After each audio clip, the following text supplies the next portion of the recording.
Hello everyone and welcome back. Today we are going to be looking over the ship changelog for the most recent 4.1 PTU patch.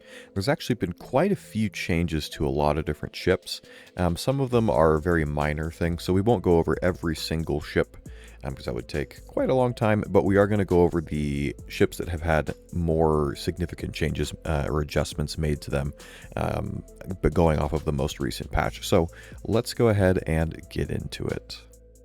And as we get into this, I just want to take a quick second and thank every single one of you that checked out my last video about the Valkyrie's cargo update. I did not expect that to blow up as much as it did, and I really appreciate all of you for just watching it, for liking, subscribing, and all of those things.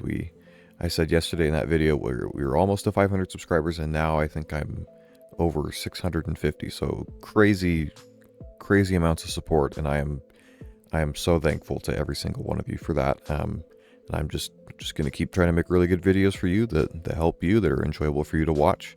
And yeah, so without any further ado, let's get into the ship changes that we've had in the most recent 4.1 PTU patch. Alrighty, so we're just going to start at the top, work our way down, and go from there. So first thing on here is we have a little bit of a change to the Idris, actually, that's been noted. The big thing is its cargo grid has apparently been increased by about 4%. So it's gone from about 1168 to 1216. So I think it's like a 48 SCU increase. So a little bit of a change to the cargo grid there. So from that, I can assume that the Idris is still being worked on. It's still being iterated upon, getting it ready for squadron, getting it ready to come to the PU after that, and all those sorts of things. There are some other health point amounts that have been deleted from like certain parts of the ship. I don't really know what that's about, but that's all for the Idris. And then there's a lot of changes to several different heavy fighters. So we'll go through the Vanguard series got a series of changes, so we'll go through all of those pretty quick here. The biggest thing, so on the Vanguard Harbinger, it got a nose and body HP increase of 33% from 7,500 to 10,000, so a little bit more tanky. It had its SCM speed and max speed reduced by 3%, not really that significant. Its yaw was actually increased by 3%, but it's only 32 to 33 degrees a second, so it's not that big of a change. Then the other thing with the Harbinger is its acceleration was decreased slightly, but again, it's probably not really going to be that noticeable. And the fuel usage was also reduced a little bit. Probably not going to be that big of a deal as well. Similar maneuverability changes for the hoplite, although it does not appear that it had any changes made to its hit points. But again, some acceleration changes and stuff like that. The Sentinel actually had its HP ever so slightly reduced. It was a little above 10,000, now it's just a flat 10,000 for the nose and the body. And it had those similar acceleration and speed nerfs ever so slightly. Although it did get a slightly better buff to its yaw, so it went from 34 to 36, so just ever so slightly better. On the Warden, it also had its HP increased to that 10,000, and then it had those little bits of speed nerf, but it also got the 33 to 35 yaw boost, so a little bit more maneuverable ever so slightly. And I think that is all for the Vanguards. Next, we have the F8C Hornet Mark II. I don't know if this will maybe apply to the F7A as well, or the Ghost, or the Tracker, or things like that. We'll have to see. It looks like it had an ever so slight adjustment to its acceleration characteristics, but I'm talking it's like a 1% difference. So probably really not going to be that noticeable. We'll have to see, but just a really slight change there. What's interesting is the F8C Lightning. I think everyone thought it was probably going to get buffed because it kind of got nerfed into the ground. What's interesting is, at least in terms of its speed and maneuverability, it actually got nerfed even more. So it did get some additional hit points. So its body HP went from 7,650 to 9,200, so that's about 20% more. But its SCM speed, those things got decreased a little bit, but the bigger thing is its yaw was dropped by 11% from 35 to 31, and its roll was dropped by 4% from 120 to 115, so even slower now. So I don't think that's what people were expecting, but that's what it's showing here. Its acceleration was also changed a little bit. It actually has a little bit more retro acceleration now, or retro thruster power, but everything else was dropped by like 10 to even 20% on some of its other degrees of motion, those acceleration parameters. So really interesting. Maybe it's, I don't know, maybe there's another heavy fighter coming and they need to nerf stuff for now, so who knows. Next big thing is going to be the Anvil Hurricane, so another heavy fighter, though not as commonly used as a lot of these other ones. It did get a little bit of a buff to its HP. Its nose HP went from 7,000 to 7,800, and then it got a slight nerf to its SCM speed, but its maneuverability actually increased by a good amount. So its pitch increased from 38 to 45, which is an 18% increase. Yaw went from 32 to 35 for plus 9%, and the roll went from 120 to 130 for plus 8%. So that makes it a decent amount more maneuverable, actually. So maybe we'll see some more people using that. Its acceleration got nerfed a little bit too. It seems to be a pretty consistent change across all the heavy fighters. They've had their accelerations taken down a little bit, and I think that from what I saw explained that as is they've increased the component mass. So with that, it simulates there being more weight or mass in the ship, so it just, the thrusters can't do as much as quickly. So I think that's the reasoning behind that. So that is the Hurricane. And then another big change, so with the Anvil Terrapin Medical, just the medical from what I see here, its quantum fuel capacity is increased from 1.8 SCU all the way up to 4 SCU. So that is a 122% increase to its quantum capacity. And I think the Terrapin uses a size 1 quantum drive, I want to say. So, I mean, if you get like a really efficient drive for that, that is going to last you a long time. That is a lot of fuel. So, interesting change. I don't think I was expecting that, but I guess more quantum fuel is never a bad thing. So that is that. And then we do have real quick the Anvil Valkyrie cargo grid change, which I did make a video about yesterday in testing how that grid is laid out, what you can fit in it. So if you want to check that video out, you can click this card in the top right corner here. But to sum it up quickly, the cargo grid increased from 30 to 90. So what they did is the previous cargo grid was artificially limited to only being 1 SCU box high, but there was more open space above it. Basically what they did is just allow you to put cargo on two more boxes high worth, so now you can stack 3 high, so that increased it from 30 to 90.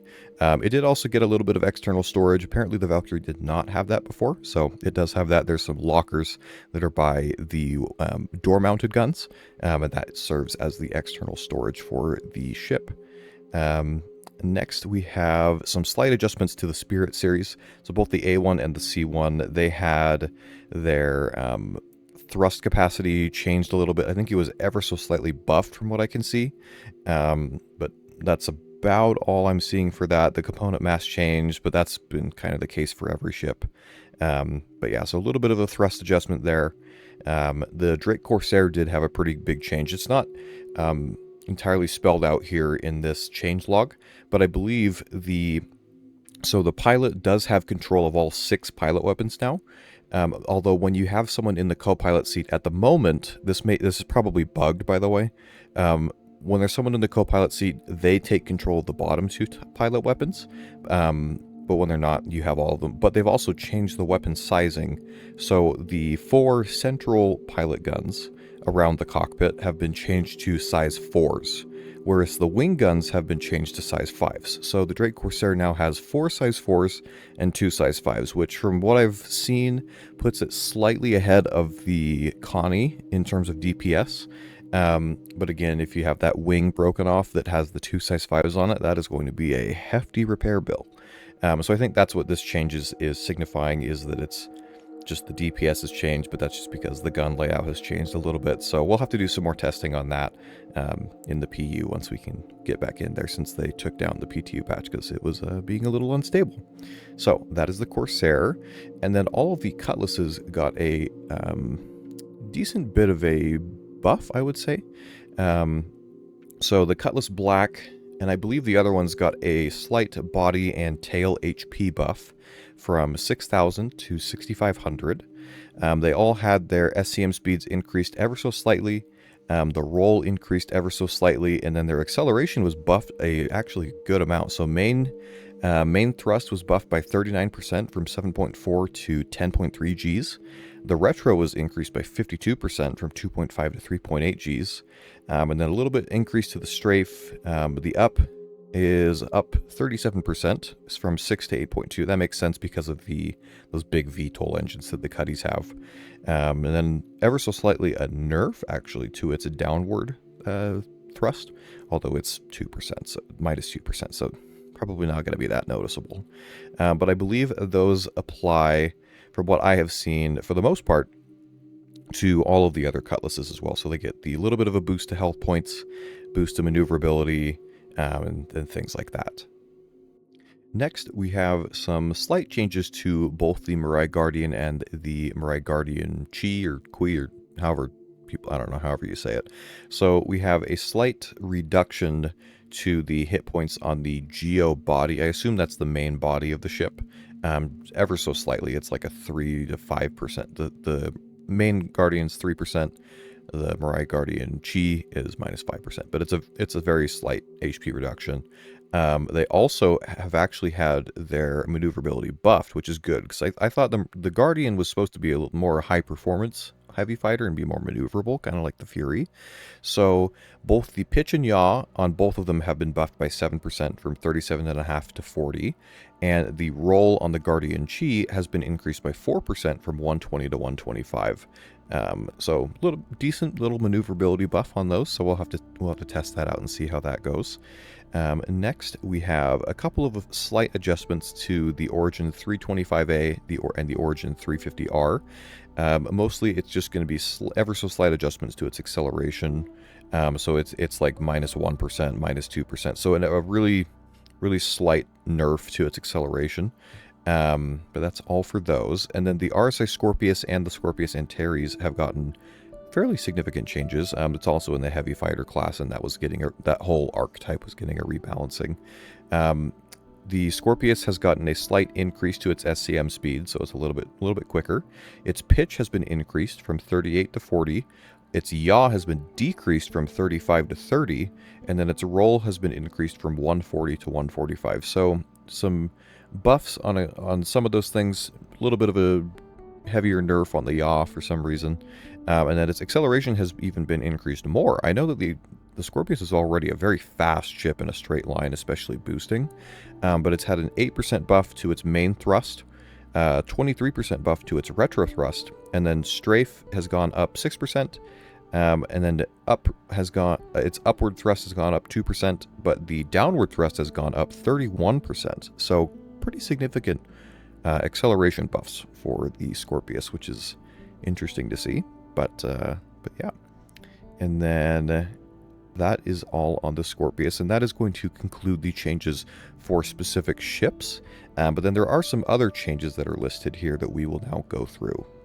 Okay, so then for these other couple of changes, we have a little bit of a change to the Rock and the Rock DS. So I believe it was in 4.0.2, those both got changed slightly to have a removable like mining ore bag that you could remove, and it would like attach to a freight elevator and you could send it down. So the cargo capacity, the change has been for the regular Rock, the cargo capacity of that mining bag has been increased by 50%. So it went from 0.8 SCU to 1.2 SCU. So you can hold more hadanite or whatever. I think there's some new minerals actually that are going to be coming in with 4.1 that you can mine with the Rock, and some updates for that specifically. The Rock DS cargo pod actually got reduced by ever so slightly from 3.5 SCU to 3.4 SCU. So very slight nerf. But yeah, so there's some adjustments there. Like I said, there's going to be some new stuff coming in for the Rock and rock mining specifically with 4.1. I think some new mining heads specifically for the Rock and new minerals that the Rock is going to be able to mine and things like that. So that is all for that. And then there are a couple of other interesting changes that I noticed. One of them is going to be, so down here there's a small turret section. So one thing that's mentioned is it says the man turret for the Aegis Idris turret upper front has been added. I believe that is I guess maybe if you want to call it the nose turret for the Idris. It's at the very front on top of the ship. I believe that's supposed to be the turret that, at least on the Idris M, has the dual size 7 guns.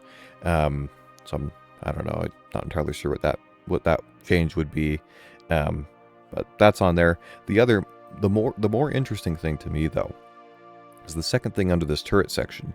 It says remote turret, and then in parentheses, MISC Starlancer remote turret missile camera has been added. Now, I have a hunch for what this is. This is going to be something for the Starlancer TAC, because the Starlancer TAC has some missile launchers that are on the back of the ship. So I think there's going to be some camera, some remote turret camera that's accessible maybe by like the co-pilot or something else to look through that turret on the back of the ship and use those missile racks, which to me leads me to believe that with this being mentioned, and this is going to be in the 4.1 patch cycle, we'll probably still be in the 4.1 patch cycle when we get to Invictus. We'll probably be like 4.1.1, maybe 4.1.2. But if this is being added, this leads me to believe that it's possible we may be getting the Starlancer TAC at Invictus. I would not be surprised at all, as we got the Starlancer Max straight to flyable at IAE last year, and they also showed off the Starlancer TAC. They sold that, so I wouldn't be surprised if it's just been getting finishing touches and we get that at Invictus. So that was a little bit of an interesting thing that I noticed in there. Last thing super quick is on a bunch of the personal weapons, they have had slight adjustments to the volume they take up, like in your backpack. A lot of them have had slight increases to their volume. A lot of pistols have had their volume basically doubled, although they're still like very small, so you can hold a lot of pistols in your backpack if you want. But things like the sniper rifles and things like that, for the most part, have had a slight increase to their internal volume. So you maybe won't be able to hold quite as many. I did notice there was a slight reduction for like a shotgun or two in the volume that it took up. But yeah, that's about all the changes that we have at the moment. So yeah, that is what we have at the time for this most recent 4.1 patch in the changelog.